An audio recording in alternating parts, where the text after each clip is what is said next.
Good morning. இன்னைக்கு trip டே. ஃப்ரெண்ட்ஸ்லாம் சேர்ந்து ஒரு சின்ன ட்ரிப்பு பிளான் பண்ணியிருக்கோம். அதுக்கு தேவையான பொருள்லாம் எடுத்து வச்சுட்டு பேக்கில் தூக்கி சொருவிட்டேன்.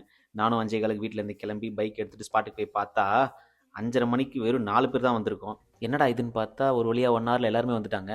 வந்ததே லேட்டு. இதில் யார் ஃப்ரெண்ட் சீட்டில் உட்காருதுன்னு இவனுக்குள்ளே சண்டை. அவன் இன்னும் திருந்தல மாமா. அப்புறம் அங்கேருந்து கிளம்பி எங்கள் 14 பேருக்கு ஏற்ற மாதிரி ஒரு டிஃபன் கடையை பார்த்தோம். அங்கே எங்கள் டிஃபனை முடிச்சிட்டோம். என் ஃப்ரெண்டு கரண்டியை கொடுத்தா தான் பில்லு தரும்னு சொல்லிட்டு அந்த அண்ணா கிட்ட பிரச்சனை பண்ணியிருந்தான். அதுக்கப்புறம் கரண்டி வாங்கி அவனே தோசை போட ஆரம்பிச்சிட்டான். அவங்க கடை சின்னதாக இருந்தாலும் ஃபுட்டோட டேஸ்ட்லாம் வேறு லெவல் இருந்துச்சு. டிஃபனை முடிச்சுட்டு அங்கேருந்து கிளம்பிட்டோம். நாங்கள் மொத்தம் 2 கார் 2 பைக்கில் வந்தோம். பிரியாணி செய்யறதுக்கு தேவையான பொருள்லாம் வாங்கணும்னு சொல்லிட்டு 2 பைக்கர்ஸ் மட்டும் முன்னாடி போயிட்டோம்.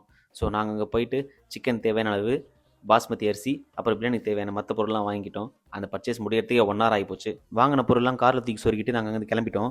கொஞ்சம் தூரம் போய் திரும்பி பார்த்தா பின்னாடி ஒருத்தனை கூட ஆளை காணோம். நாங்கள் ஒரு 1/2 வெயிட் பண்ணுறோம். ஃபோன் பண்ணாலும் எவனும் ஃபோன் எடுக்கல. அவங்களுக்கு என்ன ஆச்சுன்னு தெரிஞ்சுக்க ஸ்டேட் இன் ஃபார் பார்ட் 2. அப்புறம் என்ன? எச்சச்ச எச்சச்ச கச்சச்ச கச்சச்சா.